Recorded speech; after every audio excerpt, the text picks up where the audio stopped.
Veja no ICL Notícias, segunda edição. Anistia disfarçada. Alcolumbre resiste à pressão popular e pauta a PL da dosimetria para esta semana no Senado.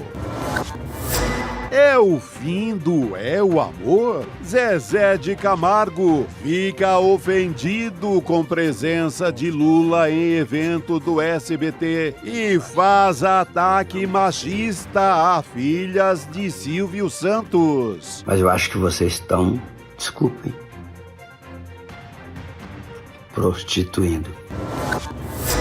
Marco temporal em mais um movimento contrário ao Congresso. Gilmar Mendes e Flávio Dino dizem que lei é inconstitucional. O ICL Notícias, segunda edição, está no ar.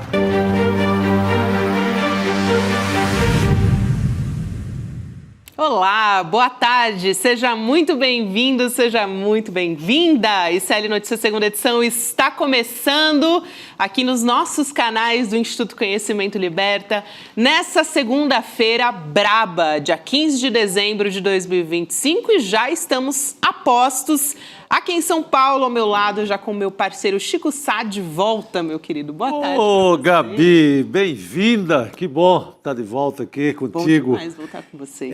Olha, mas tá brabo, como você falou, segue brabo.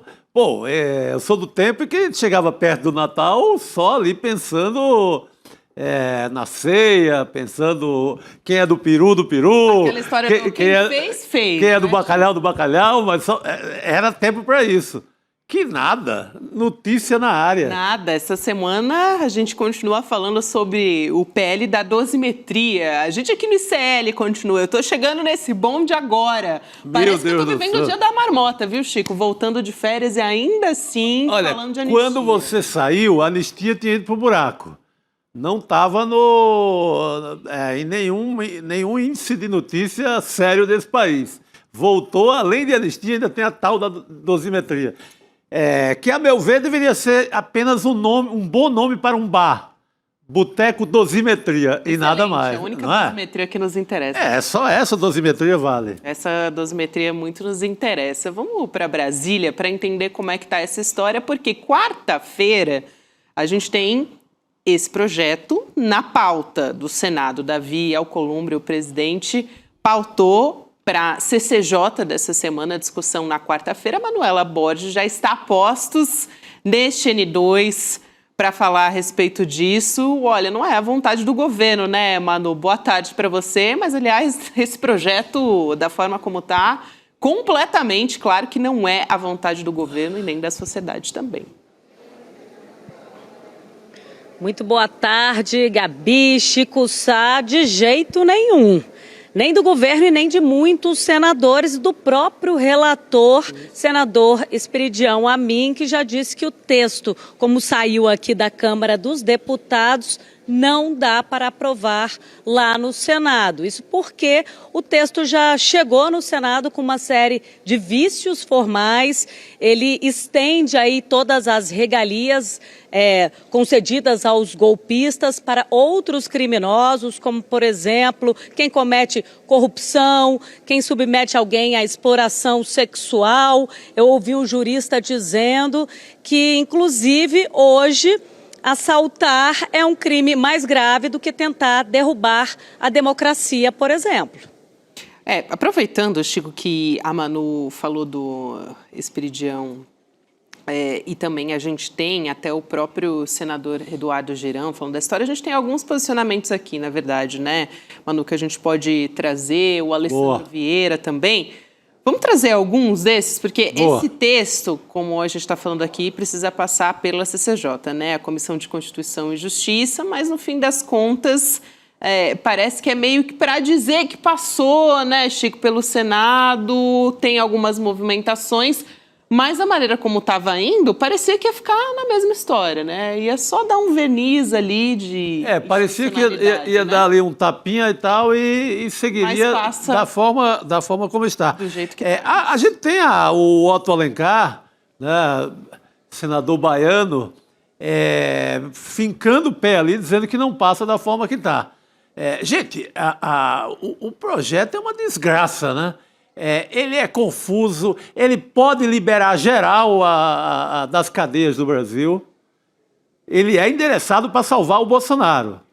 Ele sequer pensa nos bagrinhos do terrorismo do 8 de janeiro. Até porque não tem mais quase ninguém na cadeia. Todo mundo fica falando e tal, porque se baseia ali na mulher do batom, em 1 ou 2, mas não tem mais ninguém. Quase ninguém mais na prisão. O endereço é salvar meu pai, salvar Bolsonaro.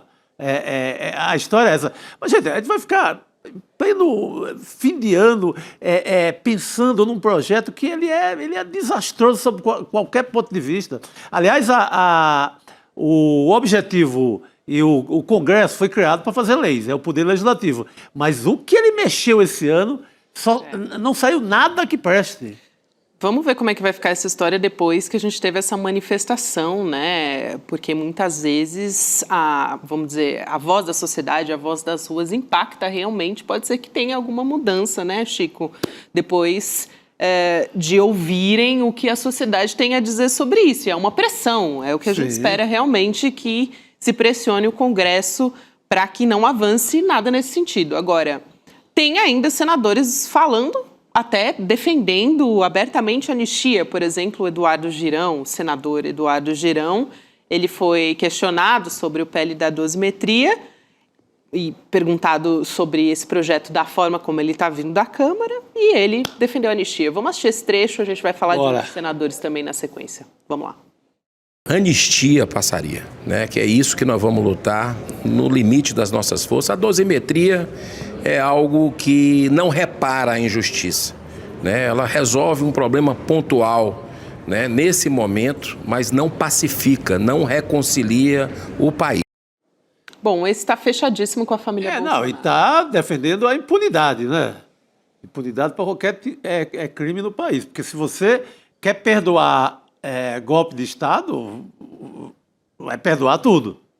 Agora, você não quer o funcionamento da democracia, é o crime maior. Perfeito, Chico. E a Manu citou o Esperidião Amin, só para, antes de devolver para elas, justamente trazer essa fala do senador também, porque ele é o relator do PL da dosimetria no Senado, né? E ele admitiu algumas coisas, por exemplo, que abre margem para um alívio das penas das pessoas que não têm nenhuma relação com a trama golpista, também a discussão aberta para aqueles que querem uma anistia total, como o próprio Eduardo Girão falou agora. Então vamos assistir esse trecho da fala do Esperidião Amin, e aí, Manu, na sequência, já volto com você. Vamos lá. Dentro do projeto foram incluídas normas que beneficiarão o cumprimento da pena de pessoas que não têm nada a ver com 8 de janeiro. Veja bem, foram incluídos, inclusive, redução de pena, ou redutores de pena, para quem cometeu crime de corrupção, ou crime de natureza sexual. Ou seja, um contrabando entrou no projeto. E isto está requerendo uma medida corretiva. Além disso, há aqueles que são contra o projeto de dosimetria. Eles acham que a pena foi correta e que todos têm que cumprir a pena integralmente. E, finalmente, há um grande grupo também que defende a volta à anistia. Então é neste cenário que se inicia esta semana decisiva. Aí, Manu. Olha, estão sendo aventadas 3 possibilidades lá no Senado, né? Que eu estou na Câmara agora. Uma delas, apresentar uma emenda para limitar todos esses benefícios aos bagrinhos do 8 de janeiro e ao ex-presidente Jair Bolsonaro. Outra é derrubar por completo esse texto, como o próprio relator Esperidião Amin classificou, veio com contrabando, mais uma vez, a Câmara dos Deputados, incluindo jabuti num texto para beneficiar aí quem trabalha com corrupção, quem está causando prejuízo ao erário público. derrubar esse texto e aí o senador Alessandro Vieira apresentaria um projeto de lei substitutivo com outro texto para iniciar novamente, e aí sim o Senado seria a casa iniciadora, a Câmara iria revisar esse projeto e o Senado daria a palavra final. E a terceira é sim o pedido de vista para essa discussão ficar só para 2026. Agora, qual que é o receio dos senadores? Eles mexerem no texto por meio de uma emenda, voltar aqui para a Câmara dos Deputados, que tem ampla maioria, e a Câmara apresentar uma emenda para anistiar todos os golpistas e o líder da organização criminosa, Jair Bolsonaro. E mais uma vez eles tratorarem. Claro, esse texto vai parar lá no Supremo Tribunal Federal, que inclusive, caso essa dosimetria passe, vai ter que ser revisada pelos ministros, que calcularam o tempo de prisão, o tempo de pena desses criminosos. Então, são essas três opções que estão sendo ventiladas lá no Senado Federal. A ideia é que o texto vá para votação na CCJ, que é a Comissão de Constituição e Justiça, que analisa se há alguma inconstitucionalidade na redação, e no mesmo dia vá para o plenário. O presidente da Casa, Davi Alcolumbre, queria inclusive eliminar a fase da CCJ, e o presidente da comissão disse negativo, o senador Otto Alencar. A gente não pode discutir esse texto de forma assodada, sem uma análise, não pode ser dessa forma. E aí o Davi Alcolumbre recuou e falou, não, tudo bem, então vamos analisar na CCJ, mas no mesmo dia vamos votar em plenário, porque eu também quero eliminar e limpar a pauta para 2026. Então são essas as possibilidades, só que ainda tem muita resistência com relação a esse texto, justamente porque aqui na Câmara dos Deputados eles podem derrubar as alterações que podem ser feitas pelos senadores. Tem isso ainda, né, Chico? Só para trazer mais um posicionamento aqui, que eu até já comentei, mas a gente tem o trecho da fala dele nas redes sociais, o Alessandro Vieira, que também conversou e confirmou para a nossa reportagem aqui do ICL Notícias que ele vai pedir a rejeição completa do PL da dosimetria na CCJ lá do Senado. Então a gente pode colocar aqui na tela. Ele diz que o objetivo é provocar uma nova proposta com um conteúdo mais adequado, também defendendo a rejeição total do projeto. Aqui o que diz o Alessandro Vieira, o senador: o texto do PL da dosimetria carrega vícios insanáveis, em especial por afrouxar o tratamento penal para crimes diversos daqueles declarados pelos deputados. Vou apresentar voto em separado pela rejeição total do projeto, buscando a construção de soluções técnicas para o tema. Chico, o que diz o Vieira? A avaliação do Vieira, do sergipano Alessandro Vieira, é corretíssima. Assim, daqui quase nada presta desse projeto. Ele é tão cheio de anomalias que ele prevê, inclusive, a soltura de bandidos. Pois é. Então, para que serve? Como tudo que a Câmara aprontou esse ano, como o PEC da bandidagem, a ideia inicial da anistia, tudo é pensando em aliviar a barra para a bandidagem no geral. Pensando não propriamente em quem está no sistema carcerário, mas pensando nos próprios deputados. Claro, porque são esses o alvo das investigações das emendas, que é o que mais pega no momento. Então, é um projeto torto, troncho, em que, na avaliação do senador Vieira, não se aproveita nada. Tem que começar tudo de novo. Ou coloca uma pedra em cima, arquiva esse negócio. E é isso, né, Manu? Abre a porta para quem é condenado por corrupção, por lavagem de dinheiro, não é só tentativa de golpe. Mas é menos grave, né, você tentar abolir a democracia, pelo entendimento, claro, por essa proposta, né, passa a ser menos grave do que você assaltar, enfim. Tem vários crimes aí que, tirando crimes contra a pessoa, patrimônio, passa a ser menos grave. Sim, né? Sim, vira um crime de bagatela, um crime que não vale nada. Manu. É uma afronta, né?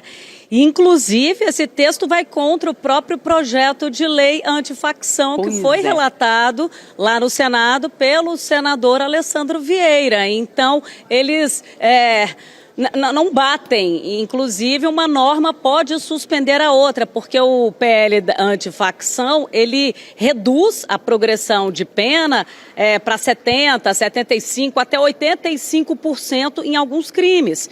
E aí vem esse PL da dosimetria, que reduz para 1/6 a possibilidade de cumprir pena no regime semiaberto e aberto para diversos crimes que entram em conflito com a lei antifacção.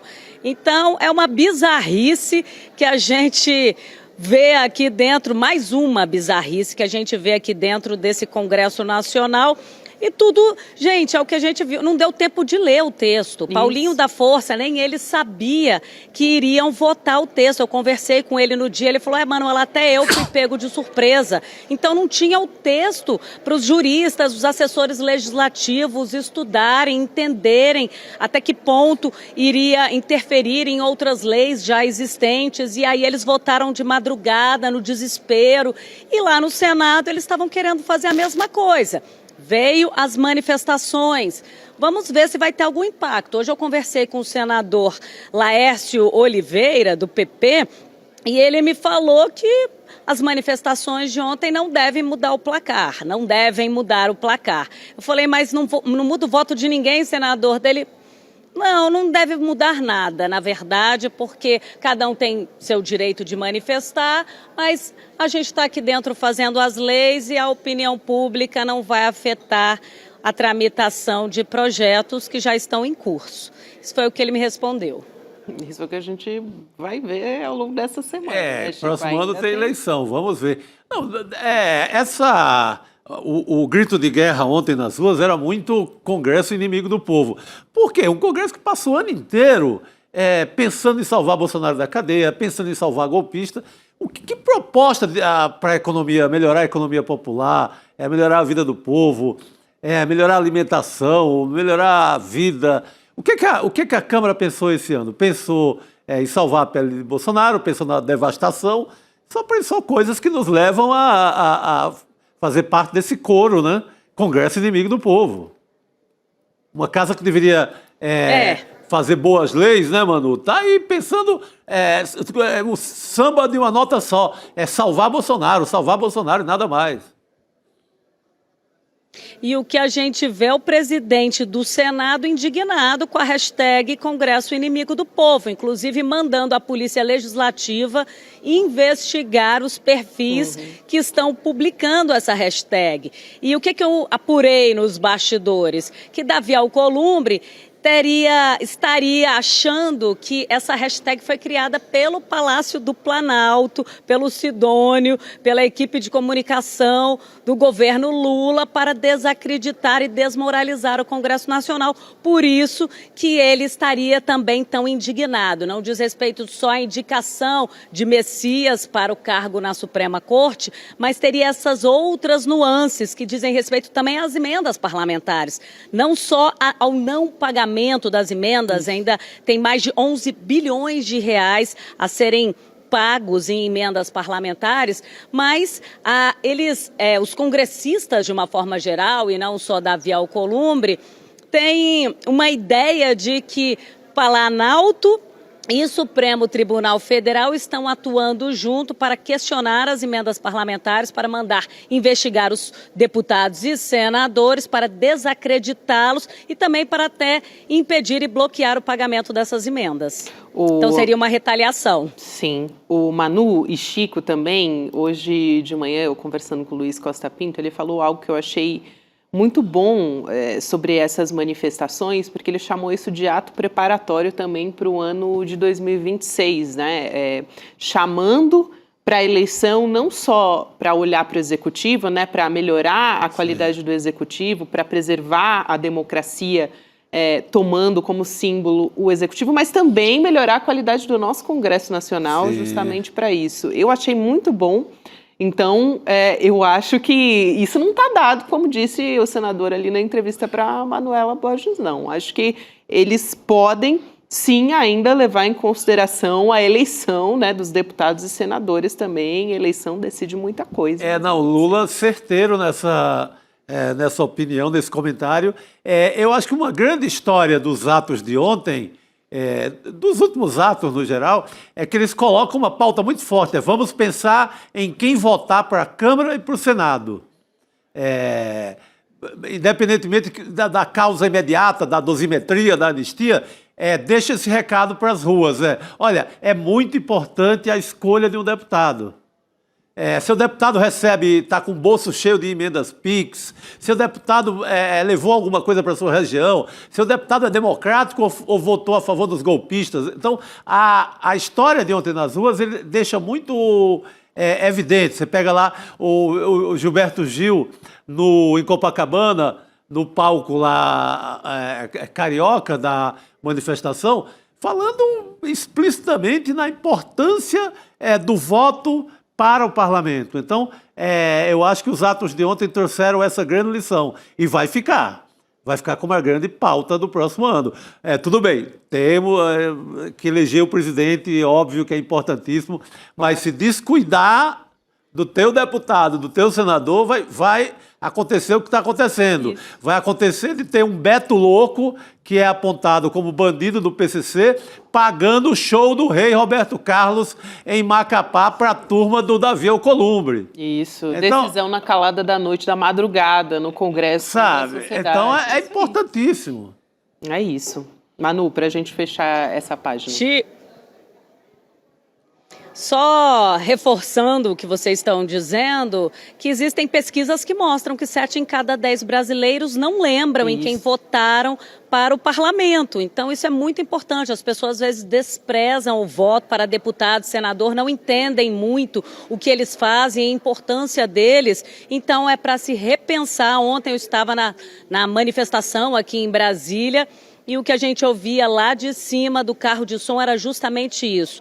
Vamos conhecer os parlamentares, vamos estudar a história deles antes de colocar digital na urna eletrônica para referendar um voto.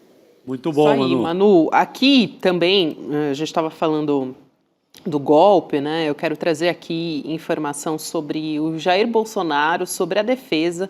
Os advogados do Jair Bolsonaro, eles pediram urgência para que o STF libere o ex-presidente para fazer uma cirurgia. Então, informações sobre a saúde dele. Por que eu estou trazendo essa história? Também esse pedido ele inclui uma transferência para prisão domiciliar.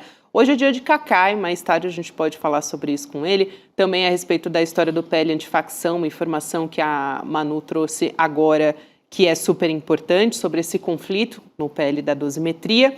Agora, essa história do Bolsonaro foi uma petição da defesa que foi protocolada um dia depois que o Bolsonaro passou por um exame de ultrassom, confirmou o diagnóstico de hérnia inguinal, esse procedimento que foi feito com equipamento ali autorizado pelo ministro Alexandre de Moraes. Bom, a gente já imaginava, né, Chico, que cedo ou tarde a defesa do Bolsonaro entraria mais uma vez, porque esse não é o primeiro pedido também de prisão domiciliar por parte da defesa, né?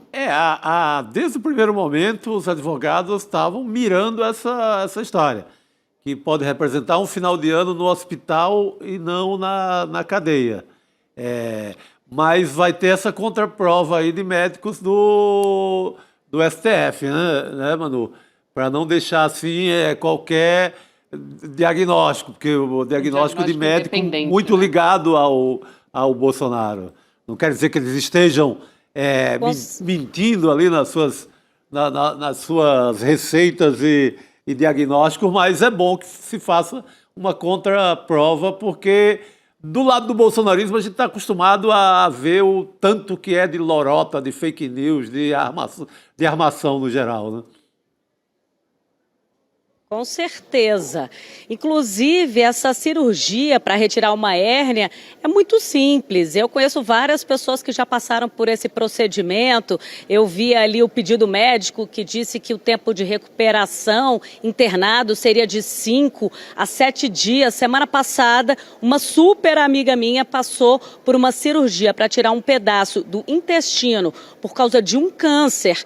Em 4 dias ela já estava em casa, gente. Então, uma hérnia, que é um tecido, né, que ele sai, ele é injetado ali para fora, tem gente que tem no umbigo, no caso do Bolsonaro é na virilha, é um procedimento muito simples e aí eles já querem emendar com a estadia em casa, mas o que a gente vê é o ministro Alexandre de Moraes também avaliando se Bolsonaro não vai para Papudinha, porque afinal de contas lá ele teria mais espaço, ele está reclamando que está numa solitária de 12 metros quadrados, um espaço minúsculo, que ele não tem local para se exercitar, para andar, reclama do barulho do ar-condicionado e lá na Papudinha é um espaço muito maior, se não me engano são 50 metros quadrados, tem uma área até para alimentação, uma área de fora, assim, uma área aberta. Então, a gente vê os dois lados da moeda, né? Eu não sei se vai ser tão fácil Bolsonaro cavar essa prisão domiciliar,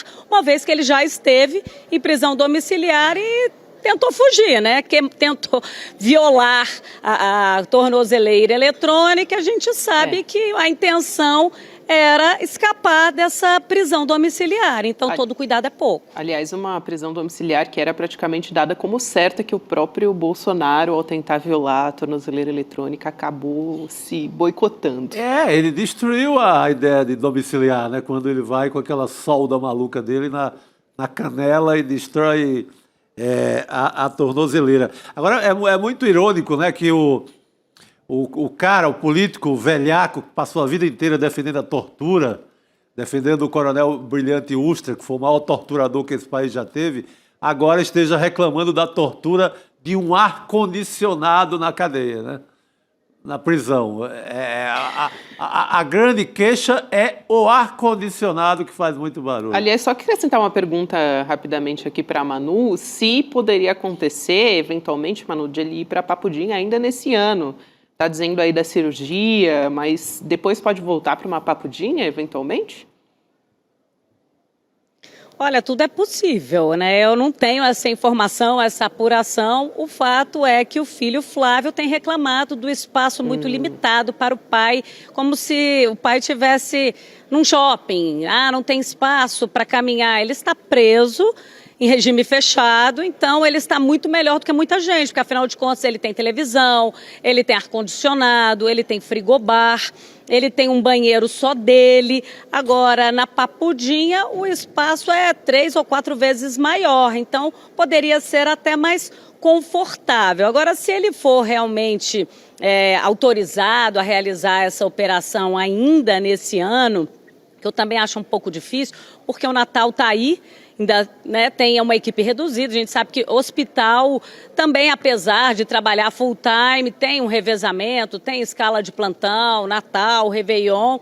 Eu não acho que avaliando, ouvindo outros médicos, inclusive, não seria uma cirurgia de emergência, né, como se fosse realmente necessário de agora. Ele pode estar sofrendo um certo desconforto, essa hérnia pode estar dando alguma dorzinha ali, mas tudo indica que pode ficar para o ano que vem.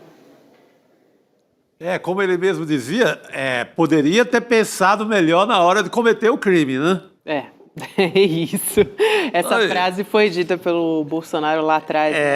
Na hora de cometer o crime não pensa. Muitas frases voltaram, né, para assombrar o Bolsonaro depois de tudo isso. Posso trazer um outro assunto aqui com o Manu Borges ainda junto com a gente, sobre a Polícia Federal apurando o possível uso de escutas ilegais na Operação Lava Jato. Essa história, a PF encaminhou para a perícia um aparelho de gravação telefônica que foi usado pela Força Tarefa da Lava Jato no Ministério Público Federal do Paraná. Então, apurações do repórter Aguirre Talento, que é do Estadão. E essa análise está tentando esclarecer o uso desse sistema, que teria registrado cerca de 30 mil ligações ao longo de 4 anos. Então, trazendo os detalhes dessa apuração do Aguirre Talento. Esse inquérito está analisando, eventualmente, responsabilidade do então coordenador da Lava Jato, o Deltan Dallagnol, está implicado nessa história, e de outros integrantes da Força Tarefa também. Então, essa medida foi determinada por decisão do Superior Tribunal de Justiça, que reverteu aquele entendimento da Procuradoria-Geral da República, Chico, que era favorável ao arquivamento desse caso. Então, volta a história agora dessas ligações, né, que foram registradas ao longo desses 4 anos. É importante essa história. Sim, não, essa Lava Jato ela tem que ser diagnosticada por inteiro. A gente sabe de um bocado de abusos cometidos, a gente sabe e viu naqueles diálogos trazidos pelo Intercept Brasil, aqueles diálogos históricos, de como foi toda a armação.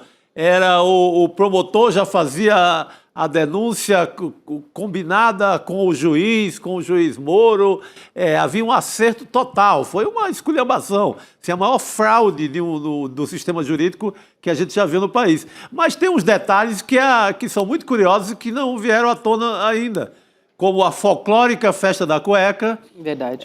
Que era uma maneira do Moro chantagear os desembargadores do TRF4, do Tribunal Regional Federal do Rio Grande do Sul, que julgava tudo que dizia respeito a Lula e aos principais acusados. Era uma forma do Moro chantagear, porque teria presenciado esses desembargadores numa festa, digamos assim, pornográfica em Curitiba.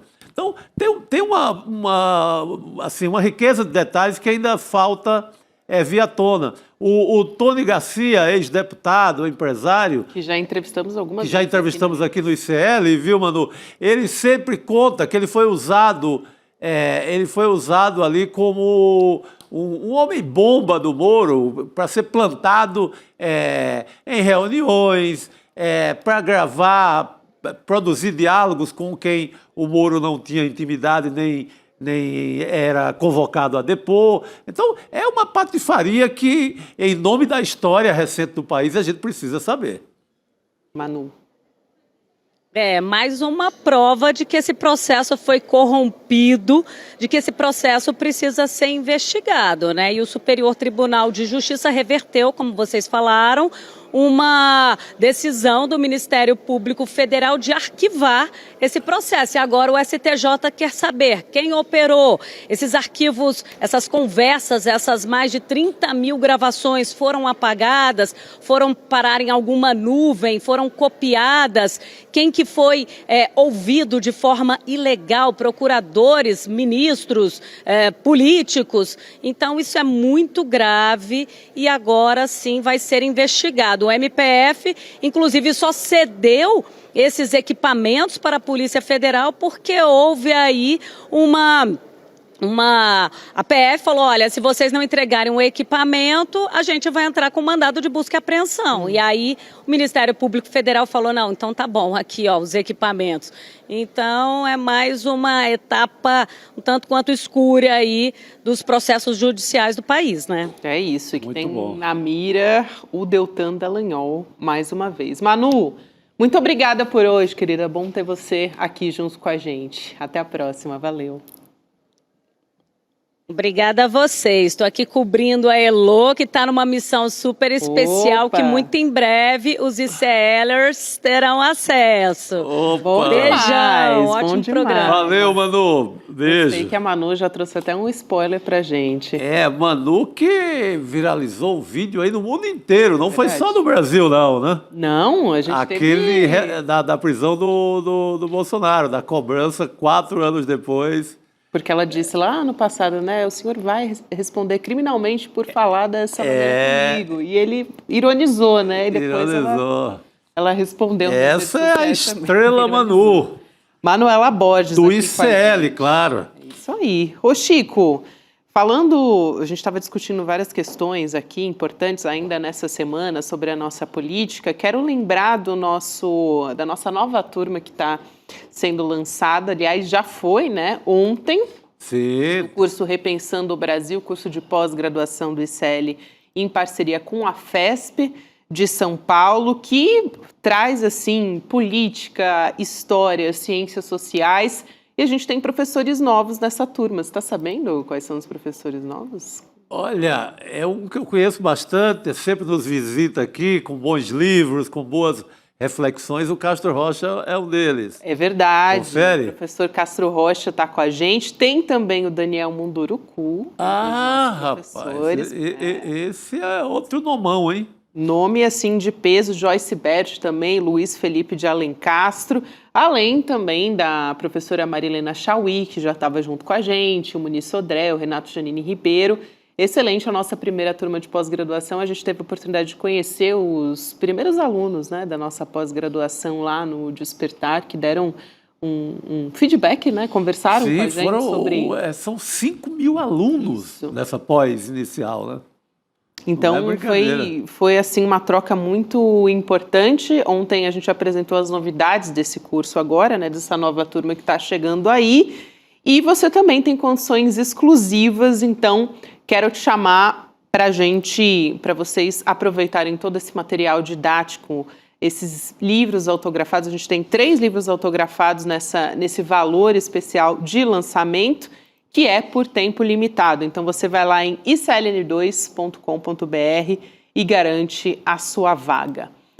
E também vou chamar agora para a nossa mesa redonda do N2 o nosso time completo nessa segunda-feira. Chegando. Pode chegar. Que eu espero um pouquinho que se eu passo na frente da câmera da Gabi. Efeitos especiais Isso. Aqui do N2. Rodrigo, eu fico assistindo ali numa cadeira quietinho ali. Peraí, deixa eu jogar um pouquinho pro lado aqui. Tô feliz, viu, de estar com essa mesa completíssima. Completa. Aqui junto com vocês. É bom voltar, né? Muito é bom sair, mas é bom voltar. E você tá... Não é a maquiagem, né, Gabi? Tá com aquele bronzeado de férias. Hoje, Juliana Zaroni teve dificuldade com a minha maquiagem por causa do bronze. Isso é o sol de Pernambuco. Isso, o sol de Pernambuco. O abençoado sol de Pernambuco. Muita gente me perguntou aqui no chat, sim, eu estava em Pernambuco. Pô. Maravilha. E isso é sem erro. A Lagoinha Recife Olinda. É isso aí. É isso aí. Sertão e litoral. Bom demais, bom demais. Agora, Rodrigo Viana, a gente estava conversando agora há pouco sobre a situação no nosso congresso, lá em Brasília, mais especificamente. Vamos olhar para a América Latina também, porque ontem a gente teve resultado de eleição no Chile, mais um país, na verdade, que a gente tem um candidato da extrema-direita que agora foi eleito presidente do Chile, o José Antônio Cast, que é chamado de Bolsonaro chileno, tem muita gente que compara com o próprio Bukele, com o Donald Trump, enfim, líderes da extrema-direita. É uma mistura de cada um, viu? Né? Pode botar um pedaço de cada um aí que dá nesse rapaz aí. Rapaz não, esse senhor.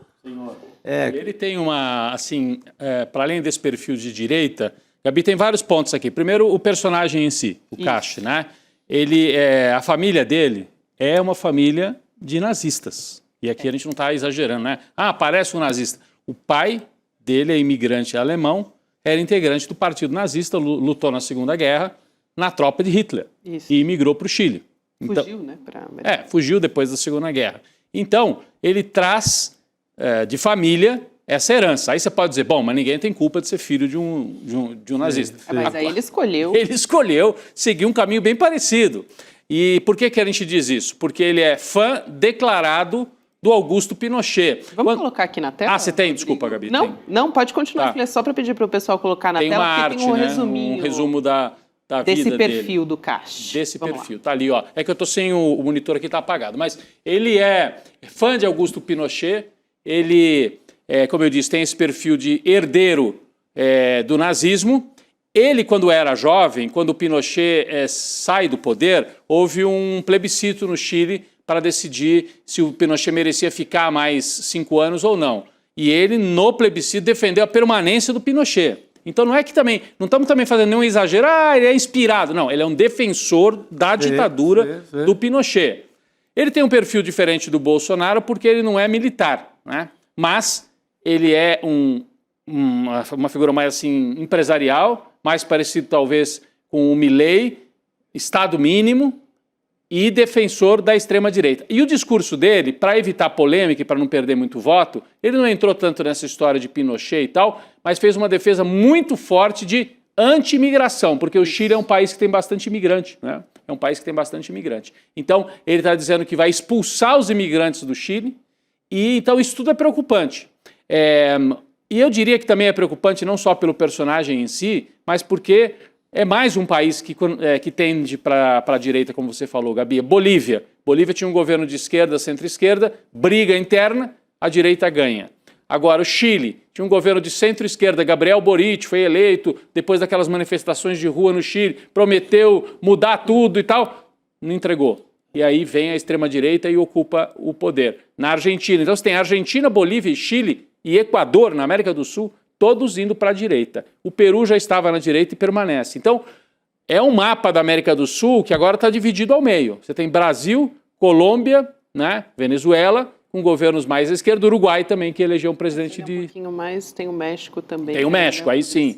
Aí pende um pouquinho mais para a esquerda. Mas mostra como a direita vai avançando com esse discurso anti-imigrante, segurança pública, por isso que vocês falaram do Buquerque, tem tudo a ver. Exato. Então, tudo isso é muito preocupante e mostra como a direita está com força e tem um voto de juventude, inclusive, apoiando o Castro, lá no Chile. Voto muito jovem. Não, e a vitória é muito folgada. São 6 pontos. Só para a gente trazer os números, Chico, são 58% dos votos, que é para o novo presidente, né, o Cast, eleito presidente do Chile, contra 42% da Janete Jara, que era a candidata do Boric da esquerda. Agora, uma grande lição para o Brasil. Acorda, né? Acho que o tema segurança pública ficou como um grande exemplo. Pensar que o Chile tem muito menos problema que o Brasil e o tema segurança pública vingou, então vai ser muito forte, eles vão bater muito pesado nessa história. Claro, é um alerta. É um belo alerta. E você pega os números de homicídios e mesmo de roubos no Chile, não são muito menores que no Brasil. E ainda assim virou a pauta central. Virou. Segurança pública misturada com essa questão, o imigrante está vindo e está tirando o emprego do chileno. Isso acende um termômetro para a gente aqui no Brasil também. Vou aproveitar e chamar nosso convidado, jornalista, professor da Universidade Federal Fluminense também, Felipe Pena. Professor, boa noite. Já também querendo ouvir o seu comentário sobre as eleições no Chile, principalmente pegando essas pautas que foram basicamente o mais forte da campanha do Cast também, principalmente segurança pública. Boa noite, Gabi. Boa noite, Chico. Boa noite, Rodrigo. Boa noite a todas e a todos. Eu tenho uma leitura dessa eleição muito relativa à inação do Boric. O Rodrigo já tocou um pouco nesse assunto, mas eu iria um pouco mais profundamente.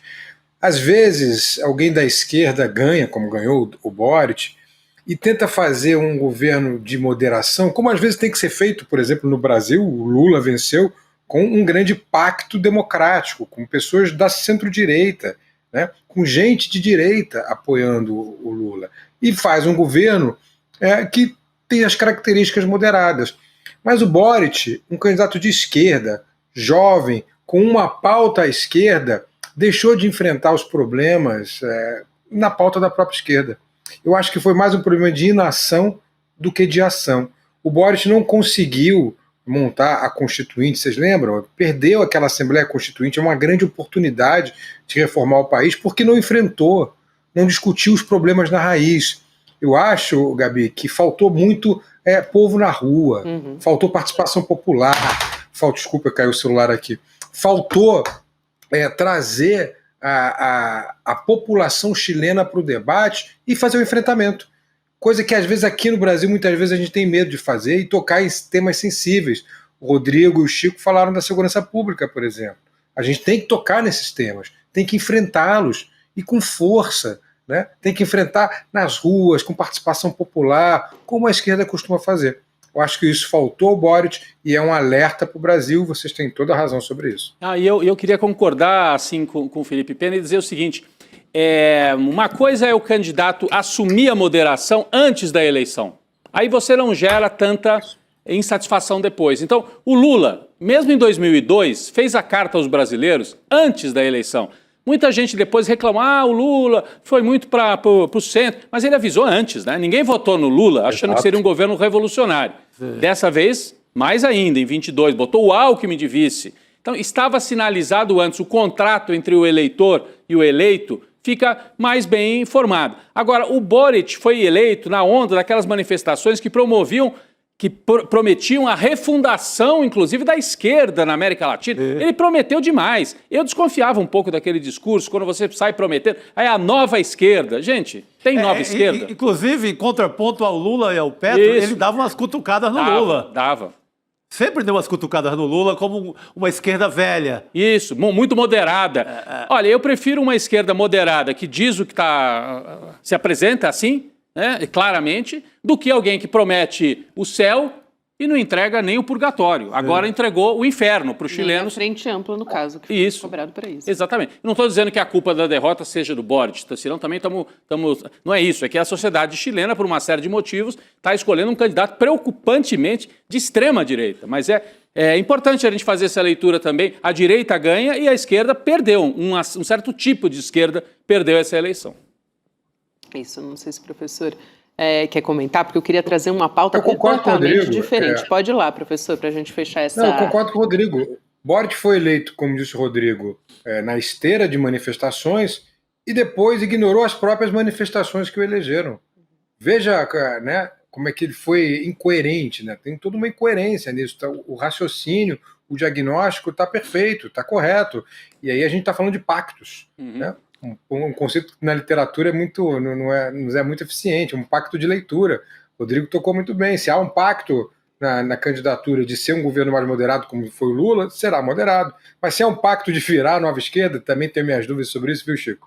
Também acho que esses que se apresentam como extraordinários, novos, tendem a ser uma farsa. Eu não estou dizendo que ele é uma farsa, mas tendem a ser, porque prometem muito e não conseguem entregar. E aí, quando isso acontece, é o que o Rodrigo disse.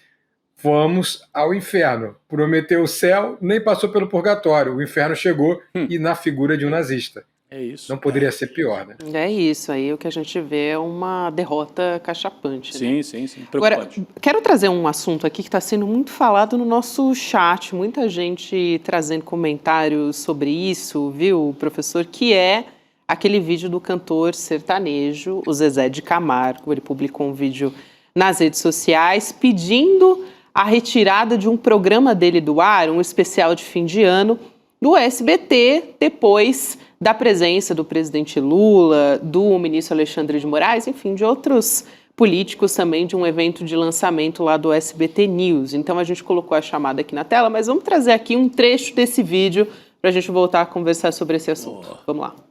No SBT, das pessoas mudando totalmente a maneira de pensar, principalmente das filhas do Silvio Santos, pensando totalmente diferente do que o pai pensava, mas se puderem, não precisam pôr no ar o meu especial. Não quero participar disso. A maneira que vocês pensam, para mim, não condiz com grande parte do povo brasileiro. Eu amo vocês, amo o SBT, tenho o maior carinho, tudo. Mas eu acho que vocês estão, desculpem, prostituindo. Então, não faço parte disso. Aqui só para trazer também a fala do presidente Lula, né, a participação do presidente Lula no lançamento do SBT News, que talvez tenha sido a fala que mais incomodou ali o Zezé de Camargo, que foi ele falando sobre a retirada do ministro Alexandre de Moraes da Lei Magnitsky, né, da lista da Lei Magnitsky. Então a gente traz esse trecho também da fala do presidente Lula. Vamos lá.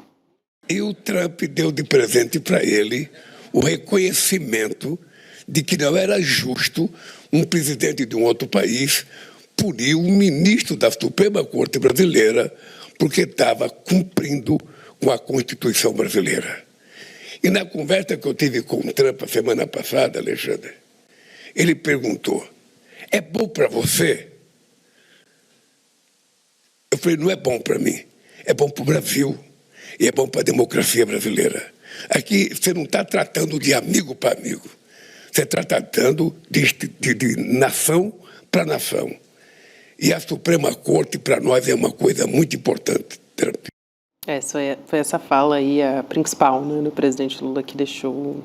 a fala, e eu acho que a própria presença do Alexandre de Moraes ali na primeira fila também, né?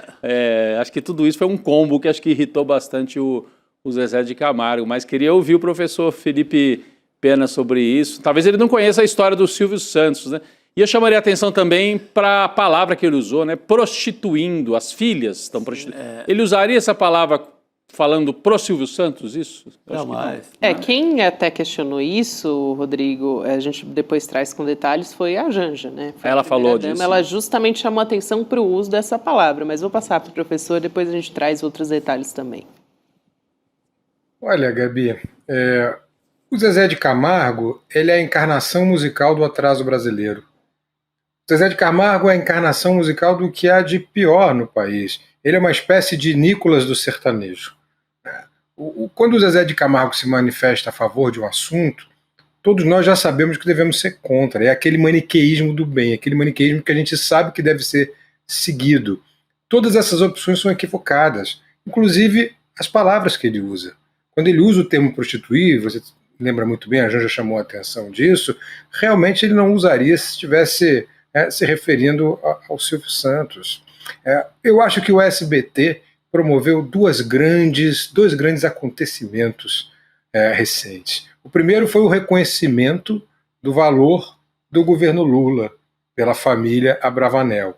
E o segundo foi livrar o país de um especial de final de ano de Zezé de Camargo. Olha que maravilha. Temos dois grandes feitos do SBT em tão pouco tempo. Só tenho que dar parabéns a Patrícia Bravanel. Está indo muito bem, estreou muito bem o canal. Minhas palmas de pé. É uma ausência que preenche uma lacuna. Já nasce bem o SBT News. Mas Nasce bem. Ele desconhece, né? E ele não é uma criança, ele desconhece todo o histórico do Silvio Santos. Desde lá, da semana do presidente, o Lombardi enaltecendo João Batista Figueiredo, o último dos ditadores, dizendo o que o Figueiredo fez na semana, visitou Foz do Iguaçu, inaugurou não sei o quê, foi para a Amazônia, deu um beijo na Sumaúma, voltou. Sabe, depois o mesmo Silvio Santos faz isso com todo mundo, com o Collor, com o Lula, com a Dilma. Sempre se tiver governo, ele está dentro. Ele é a favor porque ele dependia muito do governo. O SBT, historicamente, talvez seja o canal... todos usufruíram muito de governos militares, como a Globo, Bandeirantes, todo mundo, Tupi, Record, todo mundo usufruiu muito dinheiro de governo para poder se firmarem como grandes redes de televisão. Mas o SBT, talvez o que mais dependeu de governo, por conta do tal do baú da felicidade, que é uma loteria, que é uma jogatina travestida de plano de capitalização. Bastava qualquer desses governos, de Figueiredo até o Lula, agora, tirar uma cláusulazinha ali das loterias e tal, para dizer, Silvio, não pode. Essa jogatina não pode, meu filho. Você está enganando o povo, que você vende esse carnê, eles recebem algumas panelas depois, mas muita gente não recebe, não sabe sequer que pode receber o dinheiro inteiro. Então, tem um buraco aí entre Silvio Santos e a economia popular que gera essa dependência extrema de qualquer governo. Por isso que as filhas fazem agora, todo mundo faz, porque é um canal que depende de governo para existir. Sim. É que talvez os bolsonaristas que não acompanham tanta política, né, Gabi, e só acompanharam os últimos anos, lembram lá daquele 7 de setembro em que o Bolsonaro convidou o Silvio Santos e o Edir Macedo para participarem, para estarem na parada de 7 de setembro em Brasília. Lembra disso? Sim. Aí o Silvio Santos estava lá dentro do palácio, o Edir Macedo também. Então eles ficaram achando, bom, o Silvio Santos é bolsonarista. Talvez até seja, talvez pessoalmente até fosse mais simpático à direita, pela história, pelas coisas em que ele acreditava. Mas, do ponto de vista empresarial, ele era um pragmático. Aí governo sou a favor. Era isso. A favor de todo mundo. Todo mundo. E, inclusive, o Lula, o Banco Pan-Americano. Vamos lembrar a história do Banco Pan-Americano. O Lula lembra. O Lula contou a história do Banco Pan-Americano. E contou ali na frente da família. Ele foi muito sincero.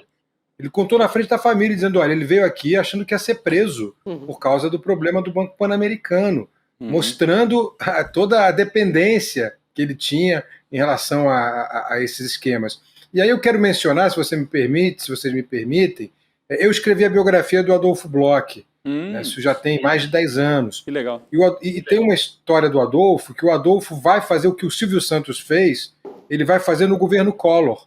Ele vai dizer, olha, eu estou acabado, eu estou terminando, eu preciso de dinheiro. E o Collor responde, você está terminando e eu estou começando, pode voltar. e realmente a manchete acaba como acaba. Então é só para mostrar que não é uma exclusividade do Silvio Santos. É uma prática dos grandes empresários de redes de comunicação do país e com o Pires na mão lá no governo. E o Adolfo, assim como o Silvio, também tinha essa prática, viu, Rodrigo? O Adolfo da Rede Manchete, não sei se a gente tem alguém mais jovem na nossa os mais jovens, o Adolfo do Bloco e da editora Bloco e da Rede Manchete, isso.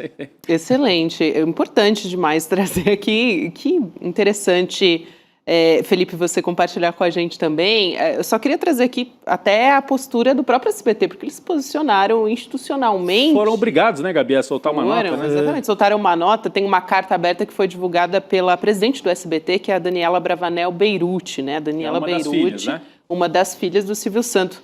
Aliás, o que mais rodou a internet depois dessa fala foi foto do Silvio Santos junto com o presidente Lula, né? Ali para justamente trazer, né, essa visão pragmática aí que você citou, Rodrigo. Mas o que diz a Daniela Beirute? Ela diz o seguinte: o lançamento do projeto na última sexta-feira refletiu essa pluralidade e o respeito a todas as instituições. Tivemos representantes do Executivo, Judiciário e Legislativo.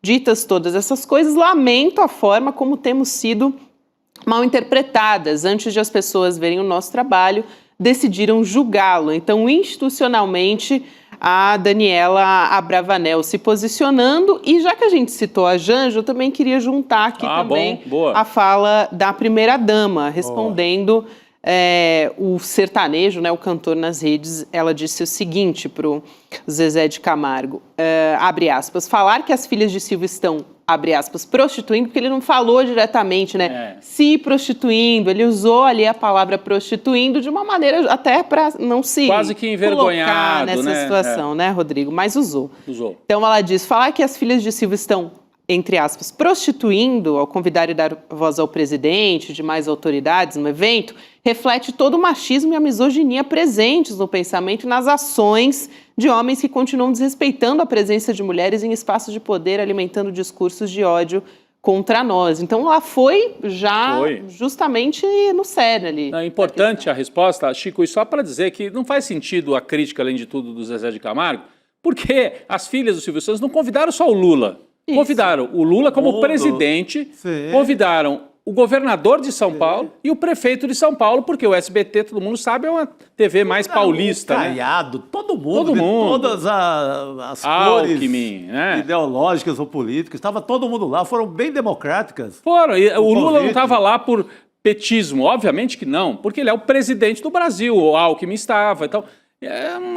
ele queria o quê? Que convidasse o governador e não convidasse o presidente da República? Aí é que seria um grande erro, né? Até estratégico para quem está lançando um canal de notícias, me parece, né? Eles fizeram certo como empresários, eu acho, assim, fizeram e mostraram um prestígio, né? Porque todo mundo foi, né? Todo mundo esteve lá. Né? E me chama a atenção, 5 anos atrás, 10 anos atrás, ninguém convidaria um ministro do Supremo para ir, né? Agora o ministro do Supremo virou personalidade política e vai à inauguração de canal de TV. A gente não sabia o nome de ninguém, né? A gente sabia a seleção brasileira, não a seleção do STF. Agora a gente não sabe os 11 da seleção, mas sabe os 11 ministros do Supremo. Trocou. Aliás, o professor, aqui, algo que é muito curioso dessa história, eu acho que vale a pena incluir também, foi uma informação que viralizou, né? Porque o Zezé de Camargo foi postar esse vídeo, tal, né? Fez toda essa declaração revoltada nas redes sociais. Só que ele foi contratado, né, pela Prefeitura de São José do Egito, em Pernambuco, por R$500 mil para se apresentar num festival, tal, na Festa de Reis, que é um festival tradicional, com um cachê que foi pago com recurso federal, né? Que foi repassado para o município. Então, muita gente chamou a atenção para isso. Dos artistas que mais receberam da Lei Rouanet.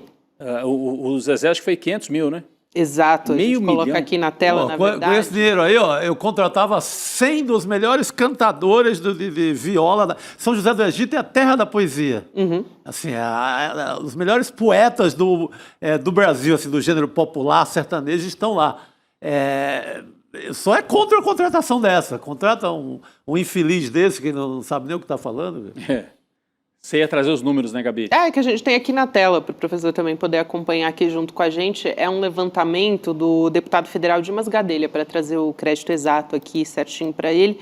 Ele apurou os pagamentos que são feitos por prefeituras, né, estados e União, para trazer os artistas que mais lucraram com a Lei Rouanet. A gente coloca aqui na tela. Tem o Gustavo Lima, com 52 milhões de reais, Bruno Marrone, 45, Leonardo, 42 milhões, Chitãozinho e Chororó, 38 milhões, César Menotti Fabiano, 35 milhões, e aí Zezé de Camargo e Luciano, 32 milhões de reais, justamente porque ele é um dos que critica muito, né, Lei Rouanet e, enfim, esse projeto que tem, no fim das contas, e é uma hipocrisia recursos dupla, né, federais. Gabi? Exato. Uma hipocrisia dupla, porque eles, ganham muito dinheiro com a Lei Rouanet, e dois, criticam uma lei que é eficaz para a economia brasileira. Tem um estudo da FGV de 2018, portanto feito durante o governo Temer, um governo de direita, que mostra que para cada R$1 investido na Lei Rouanet,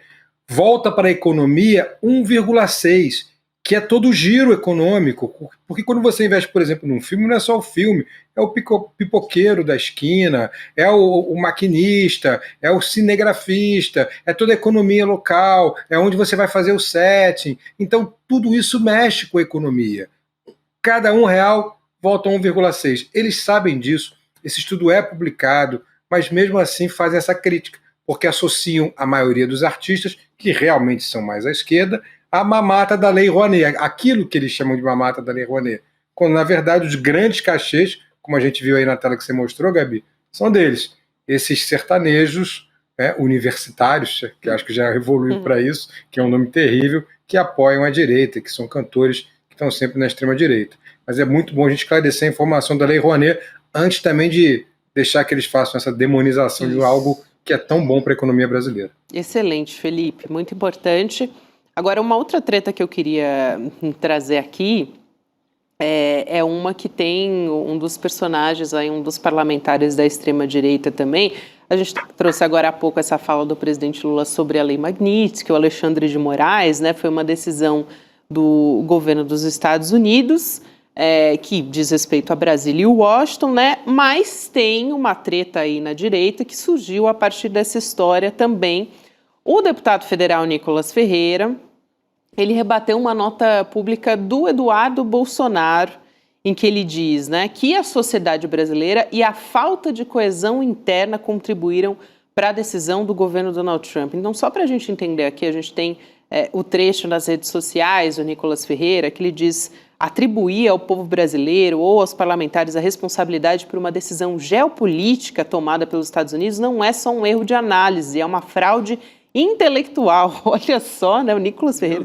Trata-se de uma tentativa conveniente de simplificar um cenário complexo, deslocando injustamente a responsabilidade para quem, na prática, tem enfrentado pressões e riscos reais dentro do país. Ele diz que essa é uma postura perversa e que o Brasil não precisa de bodes expiatórios e nem de narrativas infantis.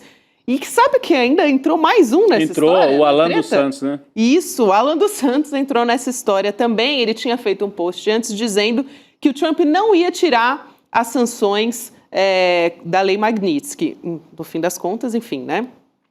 Acabou sendo frustrada essa afirmação aí do Alan dos Santos. Mas ele até foi foragido da justiça desde 2021, vale lembrar sempre aqui. Ele publicou uma nova mensagem nas redes sociais, o Alan dos Santos, tá? Responsabilizando os parlamentares pelo resultado da articulação nos Estados Unidos. E aí o Nicolas falou, agora a culpa é nossa. Quer dizer, até aqui na tela, a gente vai colocar aqui. Depois, a gente coloca aqui, o Alan dos Santos recebeu a repercussão, né? E ele confrontou o Nicolas Ferreira, que tinha dito, agora a culpa é nossa. E aí ele pergunta, por que enviar o meu tweet no grupo do WhatsApp dos deputados, Nicolas? Quer entrar ao vivo para discutir o assunto? Chamando ele para o embate ali nas redes sociais. E aí o Nicolas Ferreira responde assim, gente, vocês me desculpem, mas foi o que vamos lá disse. fora, né? Aí o Nicolas diz, não quero não entrar ao vivo com você, né? Ele diz, não, porque você é um bosta. Você é um ele bosta. responda.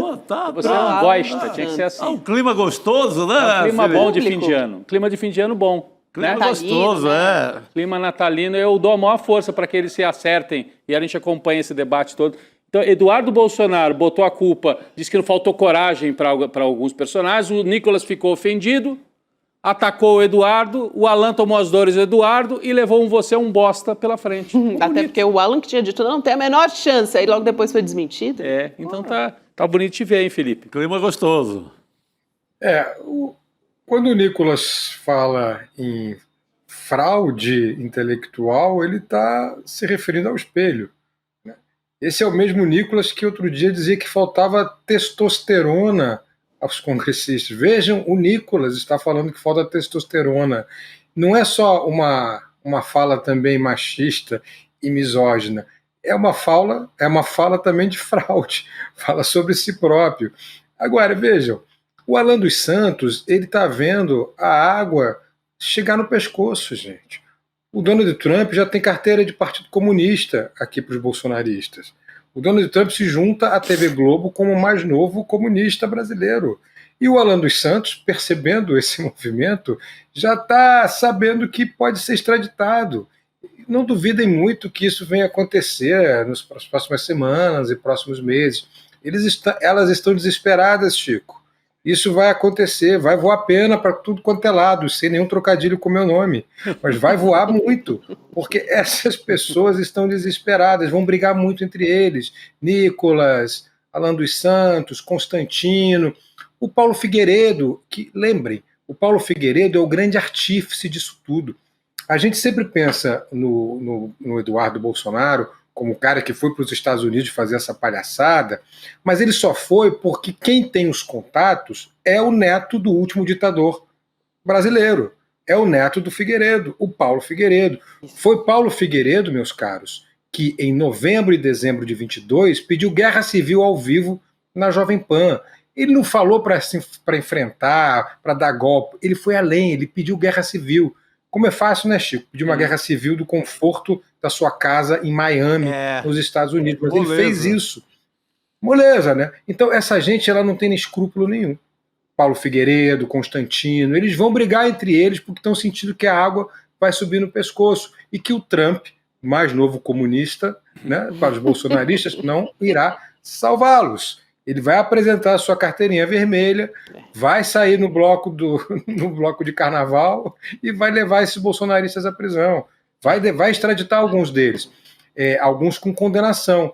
E depois de tirar a Magnitsky do Alexandre de Moraes, eu duvido muito que uma decisão do Alexandre relativo a alguém que mora nos Estados Unidos, como por exemplo o próprio Paulo Figueiredo, que vai ser julgado pelo Supremo no processo do golpe, eu duvido que essa decisão não seja respeitada pela justiça americana, que aí nem depende do executivo, a gente está falando do Trump porque o Trump protege politicamente, mas depende da justiça americana. É uma decisão de uma Suprema Corte levada à justiça americana, acionando a Interpol. Isso aí, gente, tem um poder grande. Já está acontecendo com o Ramagem. O Alexandre de Moraes já está fazendo isso com o Ramagem. Sim. Acho pouco provável que essa extradição não aconteça, porque é uma decisão trânsito julgado. É difícil para a justiça americana não se ater a esse fato. Então não adianta eles confiarem nem no Trump quando não era comunista. Agora que ele é comunista, então, o Trump acabou, meus caras. Trump do Novo Testamento. E o Ramagem vai para lá, né, Felipe? O Ramagem ele vai para o Roraima, ele atravessa a fronteira lá com garimpeiro e tal, e ele chega nos Estados Unidos confiante no amor do Trump ao bolsonarismo. Chega no momento que o jogo está virando. Né? O vento virou. Lua de mel interrompida, Gabi. Né? Torta de climão. Esse não ouviu a cigana. Professor, bom demais ter você aqui com a gente. Muito obrigada. Obrigado. Obrigado, gente. Prazer é sempre meu. Obrigado, Gabi, Rodrigo, Chico. Um prazer estar com vocês. Beijo grande. Boa noite, querido. Obrigado. Agora uma coisa muito rapidinho. O Alan dos Santos, toda vez que a gente se referisse a ele, podemos incluir essa frase, né? Alan, você é um bosta do Santos. Passa seu Não é a gente que está dizendo. Não é a gente, é o Nicolas, seu amigo, pô. Alan, você é um bosta do Santos. A gente vai falar daqui a pouco do Ramagem também, viu? Porque o Felipe Pena comentou do Ramagem. O Cacai está chegando aqui para conversar com a gente já. A gente vai tratar de vários assuntos aqui. O Cacai sabe tudo dessa parada. Muita notícia essa semana para o Cacai ajudar a gente a compreender. Eu quero chamar um convidado que a gente vai ter hoje no Chico Pinheiro Entrevista, muito especial, Leonardo Boff. Um beijo para o nosso querido Leonardo Boff. Vamos assistir um trechinho dessa fala, um dos nossos maiores intelectuais do nosso país, enfim, traz pensamento crítico, espiritualidade, um grande pensador. Vamos chamar um trecho dessa conversa, vamos lá. Que a igreja não vai mudar em sua estrutura enquanto ela não dialogar e incorporar com Freud e com Marx. Com Freud, toda a dimensão da libido, da sexualidade, que ele aprofundou junto com Jung. E com Freud, e com Marx, saber que a sociedade tem conflitos, que há classes que se opõem. A igreja sempre busca reconciliação e nunca leu Freud, nunca leu Marx, por isso comete erros fantásticos quando escreve os documentos. É um moralismo, é uma ingenuidade, um que lê com sentido crítico hoje. Diz, não é possível, com tudo aquilo que a filosofia crítica, a sociologia já nos ensinou 2 séculos, a igreja não incorpora, porque ela é piramidal, é a única monarquia absolutista do mundo. Teocracia, o Papa está lá em cima.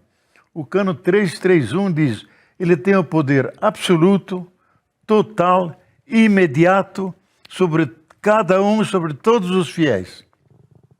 Digo, olha, se eu risco Papa e boto Deus, funciona. Funciona. Então não é possível alguém ter tanto poder.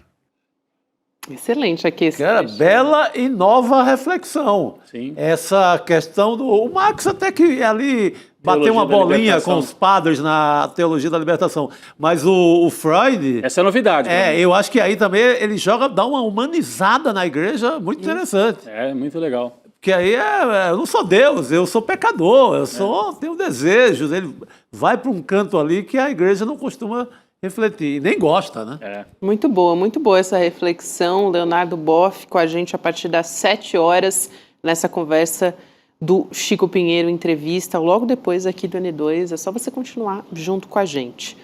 E prometi Cacai aqui para a gente falar sobre esses 2 projetos, né? Falando sobre redução do endurecimento de pena, tem um impasse jurídico com o PL antifacção. Mais cedo a gente falava com a Manuela Borges. O Cacai vai ajudar a gente a entender todos esses meandros jurídicos. Cacai, boa noite, vamos falar contigo.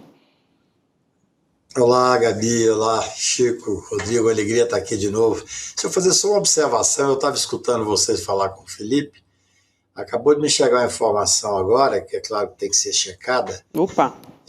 Uma pessoa da Polícia Federal me disse que o Trump deu sinalização de que vai pedir para deportar todos os brasileiros que estão lá condenados, ou mesmo sofrendo processo, e que tenha, eu não sei se é verdade, hein, gente? E que tenha, mas no momento tal, já que segundo o Felipe ele virou comunista, pode ser que seja verdade. Quem tem prisão pendente, ou que está processado, ou que tem pedido de extradição, ele, pelo menos é o que me chegou, ele queria mandar deportar, olha só. Olha, é uma linha dele, né? Estava dando uma pesquisada aqui, Cacai. Oficialmente ainda não temos notícia disso, mas o Cacai está dando informação. Tem fonte. Não, foi uma pessoa que trabalha nessa área que me disse. Vamos esperar. Vamos ficar...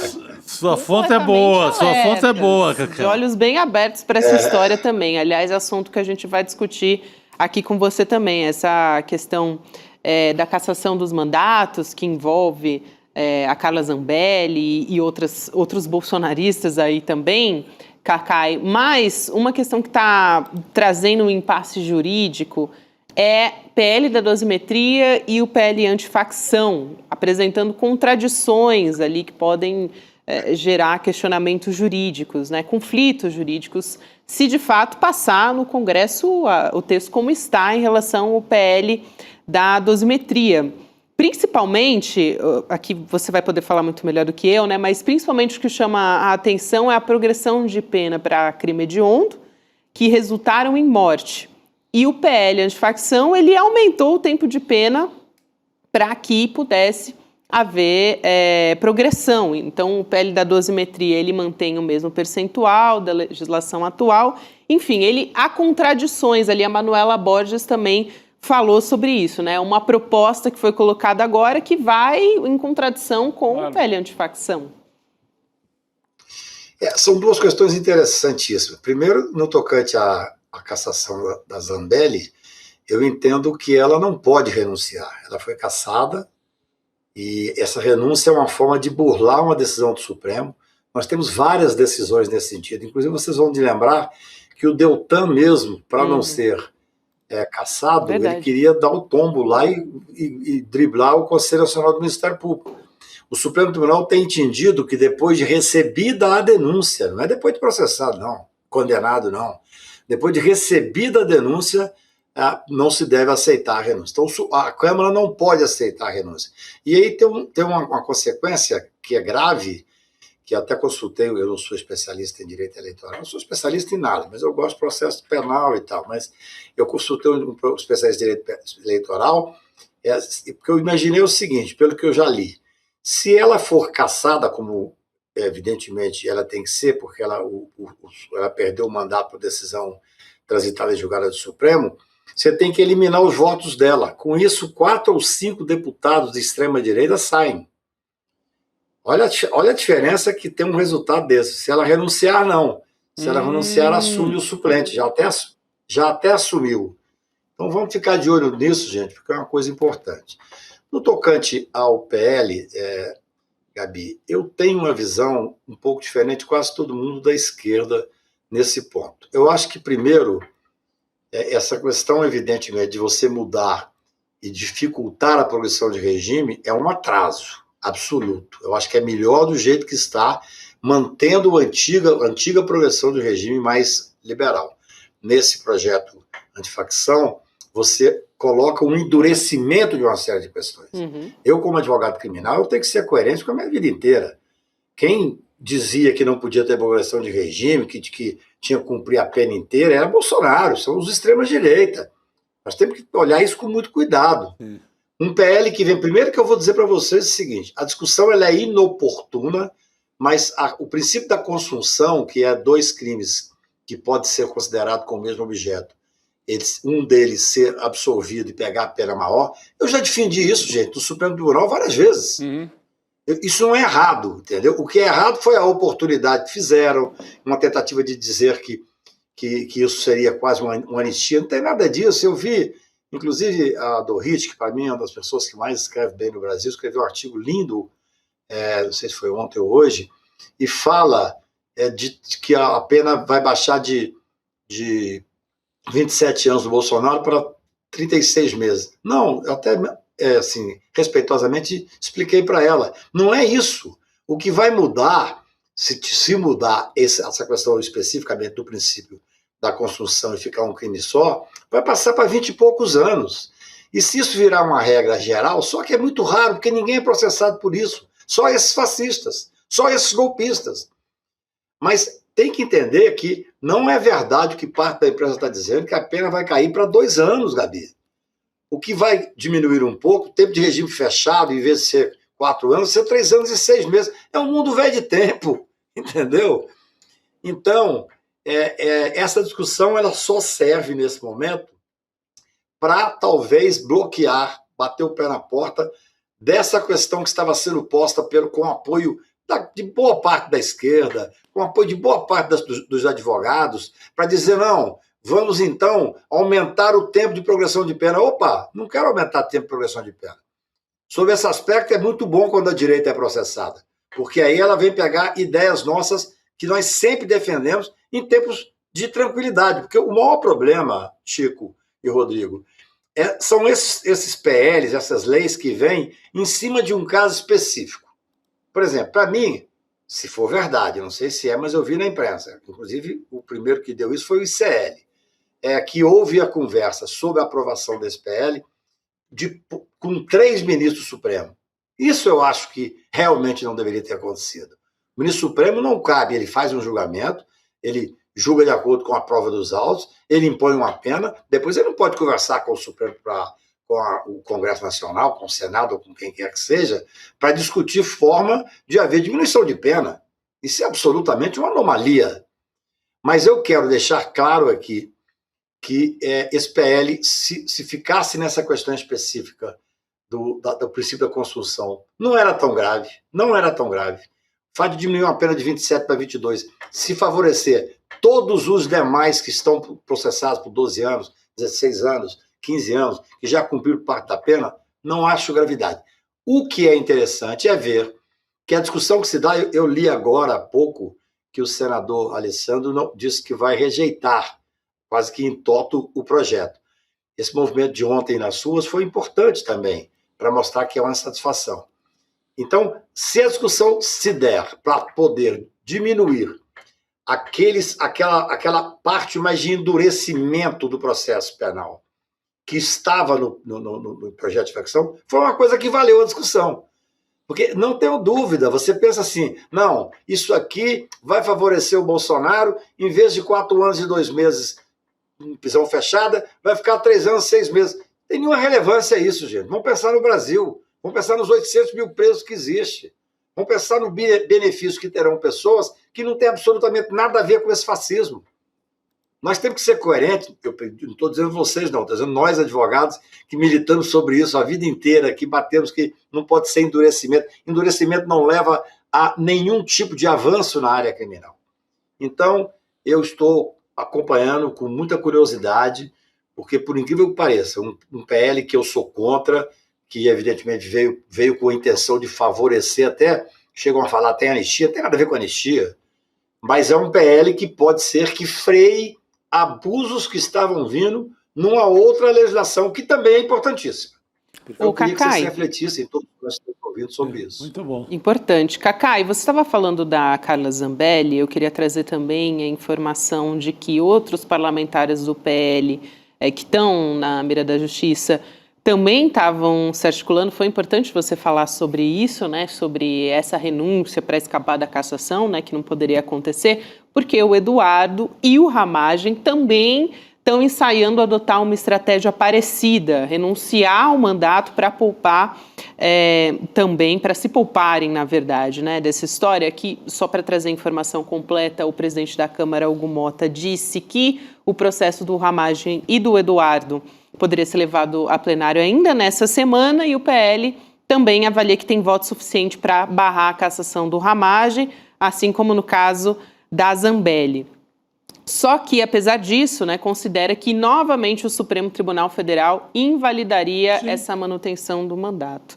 Aí, Rodrigo, para trazer informação completa sobre o mandato do Ramagem, né, o ministro Alexandre de Moraes, ele determinou à Secretaria Judiciária que dê início ao processo de extradição do Ramagem. Estou falando especificamente do deputado federal Alexandre Ramagem, aqui que a gente já tem a notícia, né? Ele está foragido desde setembro e agora o ministro Alexandre de Moraes determinou o processo de extradição que seja iniciado. Sim, não, é importante porque se eles adotarem, se o Mota adotar a mesma tática que ele adotou para a Zambelli, vai acontecer a mesma coisa, o plenário provavelmente preserva o mandato do Ramagem e depois o Supremo vai dizer, não vale nada o que vocês fizeram, tem que tirar o mandato, é uma decisão da mesa. Tem gente recomendando ao Mota usar esse caminho, não é isso, Cacai? Faz logo pela mesa para evitar mais uma vez o desgaste com o Supremo, não é? Eu não tenho nenhuma dúvida. Você vê como é que o Brasil não é para iniciante mesmo. Um advogado do Maluf chegou a falar que ia pedir, não sei se vocês viram, para ele voltar ao mandato, seria impossível, que acabou a legislatura, mas para fazer um pedido de indenização para ele ganhar o que ele deixou de ganhar enquanto deputado, porque foi a mesa que o caçou. É claro que tem que ser a mesa. Agora, é muito ruim a gente estar no ar, porque tendo em vista que esses dois podem seguir o mesmo caminho da Zambelli, o ideal é esperar e depois que eles renunciarem, aí a gente fazer esse trabalho jurídico, técnico, para que eles provem que eles não podiam renunciar, mas já perderam o mandato. Porque tem um efeito, gente, que é importantíssimo, que é perder os votos. O Eduardo Bolsonaro teve 1 milhão de votos. Arrastou mais 2 ou 3 com ele, Arrastou, elegeu mais 2 ou 3. Exatamente, todos esses deputados de ultradireita que foram, poderão perder, e perderão dentro de uma normalidade, porque veja bem, gente, é só vocês são muito mais, vocês acompanham muito mais do que eu. Recentemente, existem vários exemplos que o Supremo Tribunal disse que não poderia renunciar depois de recebida a denúncia. Nós estamos falando de gente condenada, gente foragida. Então, o momento é muito interessante, muito interessante. Certamente, eu penso, hoje me ligou uma pessoa, mas eu não quis aprofundar, que eu não quero advogar nessa confusão, alguém que seria beneficiado com a cassação da deputada Zambelli, que parece que 4 ou 5 deputados teriam que sair. Então, eu penso que essa discussão vai ser levada. Claro, tem muita gente que tem interesse nisso. E a jurisprudência do Supremo Eu posso dar um exemplo recentíssimo, que é o do próprio Deltan Dallagnol. Vocês se lembram que ele tentou, para fugir e olha que é uma coisa até menos grave, eu diria assim, ele estava sendo processado por CNMP.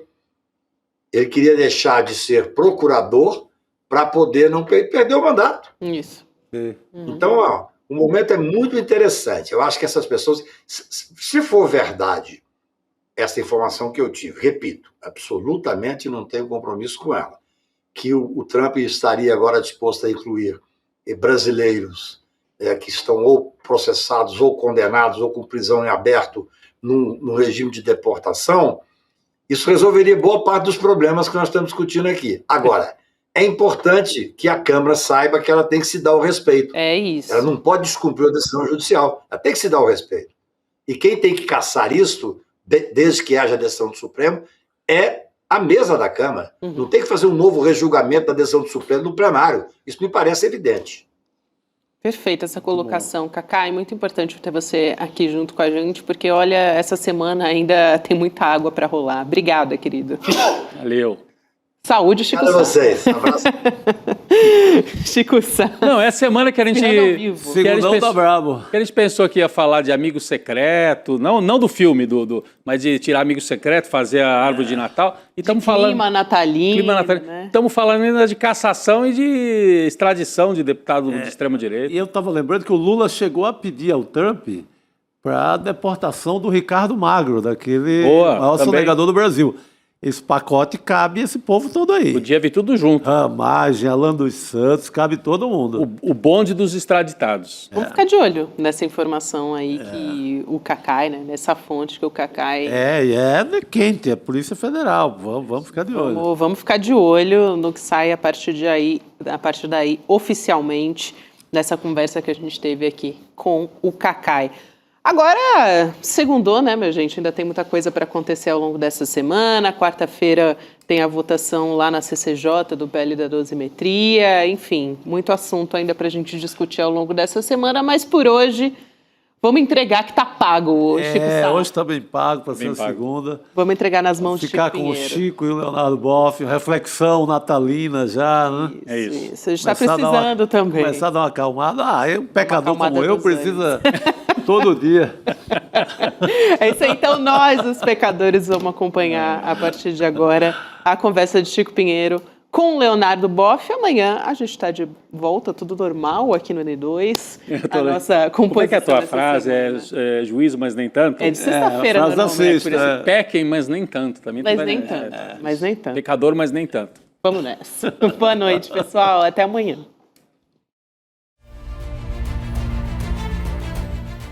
Olá, turma! As inscrições para a pós-graduação Repensando o Brasil, turma de 2026, estão abertas.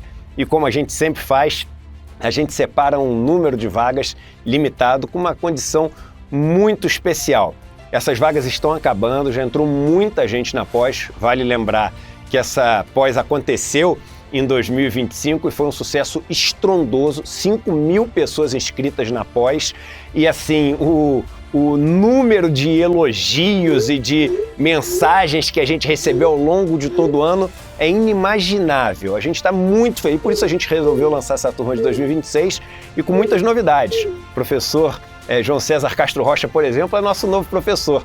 E se junta a Ladislau Dalbor, Marilena Chauí, a Gessé Souza, aquele time todo de primeira que vocês conhecem que essa pós tem. Então aproveita essas condições especiais que a gente tem para as primeiras pessoas que se inscrevem e vão embora fazer história com mais essa turma de uma pós que está fazendo a diferença no nosso país. Um abraço!